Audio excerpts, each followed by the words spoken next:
Super exclusive news చూస్తున్నాం. అధికారం ఉన్నప్పుడు ఒకలా, అధికారం పోయాక మరోలా. ఇది మాజీ ముఖ్యమంత్రి జగన్మోహన్ రెడ్డి అనుసరిస్తున్న రాజకీయ వైఖరా?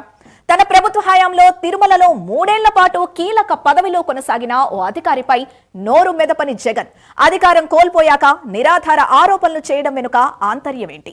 తిరుమల కల్తీ నెయ్యి కుంభకోణంపై జరుగుతున్న దర్యాప్తు నుంచి ప్రజల దృష్టిని మళ్లించడానికే ఈ కొత్త వివాదానికి తెరలేపరా అనే ప్రశ్నలు తలెత్తుతున్నాయి. మరి జగన్ మాటల్లో కనిపిస్తున్న ఈ స్పష్టమైన వైరుధ్యం దేనికి సంకేతం? క్షేత్రస్థాయిలో దీనిపై ఎలాంటి చర్చ జరుగుతోంది?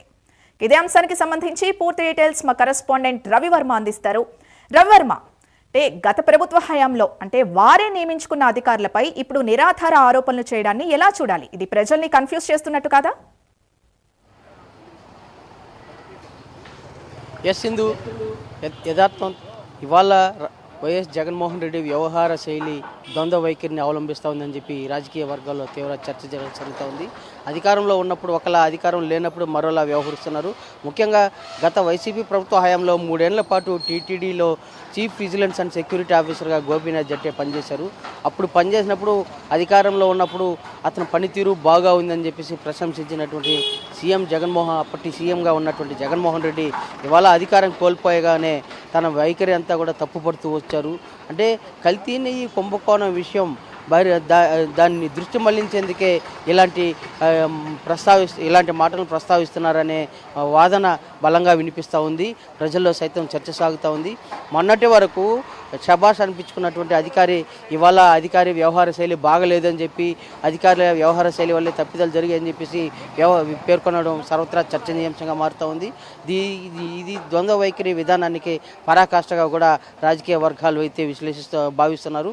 ముఖ్యంగా ఎన్నడూ లేని విధంగా, టీటీడీ చరిత్రలోనే ఎన్నడూ లేని విధంగా కల్తీ గత ప్రభుత్వ హయాంలో, వైసీపీ ప్రభుత్వ హయాంలో నెయ్యి కల్తీ జరగడం చర్చనీయాంశంగా మారింది. భక్తుల మనోభావాలు సైతం దెబ్బతిన్నాయి. భక్తుల మనోభావాలు దెబ్బతిన్నడమే కాకుండా ఇలాంటి వైఖరి వైసీపీ ప్రభుత్వాన్ని, అప్పటి పాలకులకు అందరికీ కూడా మెడకి ఉచ్చు చుట్టుకుంటా ఉంది. ఈ క్రమంలోనే ఆ ఊపి నుంచి, ఆ కుంభకోణం నుంచి బయటపడేసేందుకే ఇవాళ మాజీ ముఖ్యమంత్రి జగన్మోహన్ రెడ్డి అధికారులపై రకరకాల నిందారోపణలు అయితే చేస్తూ వస్తున్నారు. దీన్ని ప్రజలు సైతం సున్నితంగా పరిశీలిస్తున్నారు. ముఖ్యంగా రాజకీయ వర్గాల్లో అయితే పెద్ద ఎత్తున చర్చ సాగుతూ ఉంది.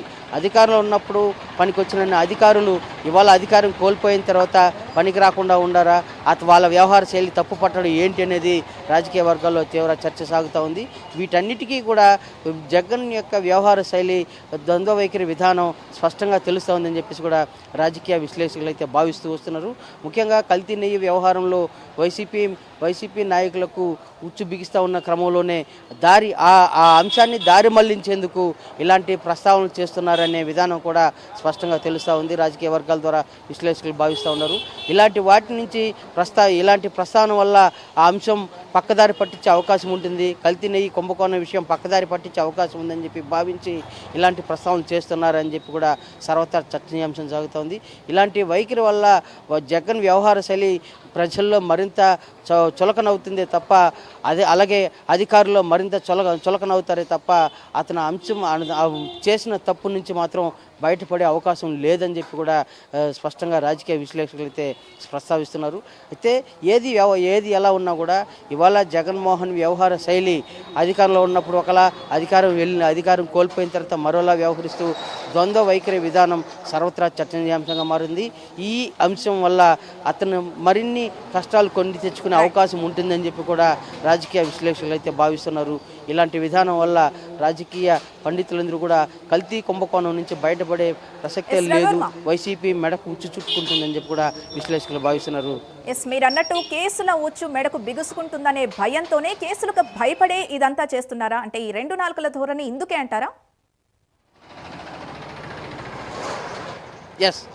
ఎస్ అధికారంలో ఉన్నప్పుడు ఎలాంటి తప్పు చేసినా కూడా అంతా బాగుందని చెప్పేసి వెనకేసుకొచ్చినటువంటి జగన్మోహన్ రెడ్డి ఇవాళ అధికారం కోల్పోయిన తర్వాత ఆ తప్పులన్నీ కూడా తప్పులన్నీ కూడా ఒక్కొక్కటిగా బయటపడతా ఉంటే కూడా ఇది తప్పు అని చెప్పి ప్రశ్నించకపోగా అధికారులపై నింద మోపడం, వారిని తప్పు పట్టడం ఎంతవరకు సమంజసం అని చెప్పేసి కూడా పదే పదే ప్రశ్నిస్తున్నారు రాజకీయ విశ్లేషకులు. ఇలాంటి వైఖరి వల్ల అంటే ప్రభుత్వ అధికారంలో ఉన్నప్పుడు ఒకలా, అధికారం పోయినప్పుడు మరోలా వ్యవహరించడం రాజకీయ విధానం కాదు. ఇది స్వార్థపూరిత రాజకీయ విధానానికి పరాకాష్ట అని చెప్పి కూడా స్పష్టంగా తెలుస్తూ ఉంది. ఈ కల్తీ కుంభకోణం విషయంలో అప్పటి పాలకులు వైసీపీ ప్రభుత్వంలో వ్యవహరించినటువంటి టీటీడీ పాలకులుగా ఉన్న వారి మెడకు ఉచ్చు బిగించే అవకాశం ఉంది కాబట్టి, ఇది పార్టీకి కూడా ఆపాదించే అవకాశం ఉంది కాబట్టి వాటి నుంచి బయటపడేందుకే ఇవాళ ఇలాంటి అధికారుల మీద నిందారోపణలు చేస్తున్నారని కూడా స్పష్టంగా తెలుస్తూ ఉంది. Sindhu. Right, thank you Ravi Varma.